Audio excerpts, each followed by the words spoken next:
Hello, and welcome to the Wine Educate podcast. This is episode 81, and I'm your host, Joanne Close. We're starting a new little series here on the Rhone. So I was just talking about the Rhone in class, and we were discussing the Mistral, the wind. We've been talking a lot about winds these last few weeks, and I know I've been going on and on about it, but its importance cannot be underestimated. It is also a topic that frequently comes up on a level 3 exam. So understanding the concept is really important. So I thought for today, for our first episode on the Rhone, I would do an overview and also talk about the Mistral. The Rhone starts just below the city of Lyon and the wine region of Beaujolais. If you have the chance to go to Lyon, you should. It has more Michelin star restaurants than anywhere else outside of Paris. It is a foodie's paradise and a really nice town to boot. The region extends all the way down to where the Languedoc and Provence start. It's bookended to the east by the Prealps and on the western part with the Massif Central. It lies at a latitude of 44 to 45. In comparison, the Willamette Valley in Oregon also lies at that same latitude. Outside of Bordeaux, the Rhone produces more AOC wine than anywhere else in France. It's really important for appellation wine.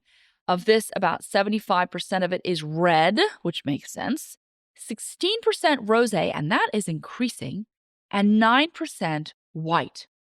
And about 95% of the total volume of this is in the Southern Rhone.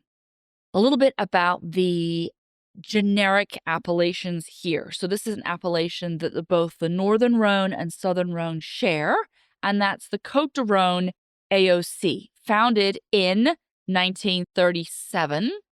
It technically covers both the north and south, but in reality, the majority of it is found in the Southern Rhone. Because the Northern Rhone doesn't really use the generic appellations. They have their more specific appellations that are really prestigious and well-known. There's 300 wine-producing villages in the Rhone, and of that, 171 are allowed to use this Côte du Rhone AOC, this generic appellation. And then you have Côte du Rhone Village AOC, which was created in 1960. And this is only used in the Southern Rhone. This is not used at all in the Northern Rhone. And for this, 95 villages can append the village name, adding it onto the label. The Southern Rhone and Northern Rhone are so very different. Different in the topography, and the soils, in the climate, even in the grapes that grow there. But the thing that binds them, the thing that unifies them, is this Rhone River that flows all the way through both regions, and the Mistral. Okay, so let's talk about the main event. This wind, this cold northern wind called the Mistral. I am not a meteorologist, so I'm not going to pretend to know exactly how these winds form, but it does have to do with a pressure difference forcing cooler air down, and then it gets funneled through the Northern Rhone. On average, the Mistral can get up to about 30 to 45 miles per hour, with gusts often exceeding 60 miles per hour. In April 6th of 2003, they clocked the wind in at 72 miles per hour. That is the record. To put this in perspective, a Category 1 hurricane starts at 74 miles per hour. So that is just below hurricane strength. I'm from New Orleans. We are very familiar with hurricanes, and that is some very strong wind. The Rhone Valley acts like a tunnel, and it funnels this wind, and it intensifies as it gets to the bottom of this funnel and into the Southern Rhone. So the Southern Rhone actually gets some of the worst winds from the Mistral. It's seasonal, so it's worse in the winter and the early spring, although it can appear at other times of the year. It can last a few hours, up to a few days, even a week. Because this is dry air, there's often clear blue skies when a Mistral is happening. This very dry air. So the Mistral is good and it's bad. Okay, so let's start with the good. Well, wind equals low disease pressure, right? What is that term? We use it all the time in class. I try to get my students to say it out loud a lot because I want them to write it down during the exam. Low disease pressure, meaning that if you have wind, gusts, dry air blowing through a vineyard, it dries out the vineyard. Any lingering humidity, moisture clinging to the leaves, to the grapes that could cause trouble, meaning cause rot and then disease, will get dried up by this lovely, cool, dry wind. So that is a benefit. And areas that have winds like this are able to more easily practice organic viticulture, right? Because they've got this help from the wind. But there's a downside because the wind is strong and can be damaging. And remember I said it more prevalent in the winter and early spring. Oh boy. So early spring, things are happening. The flowering is happening. And if you have these lovely, delicate flowers on the vine, and then Mistral comes in and blows the flowers off, well, you won't get grapes, right? It will directly impact your yield for that year, and that is a problem. It's also a problem because the winds can be so strong, they can physically damage the vines themselves, blowing off leaves, sometimes damaging the vine itself, killing the vine in some instances. Pretty intense.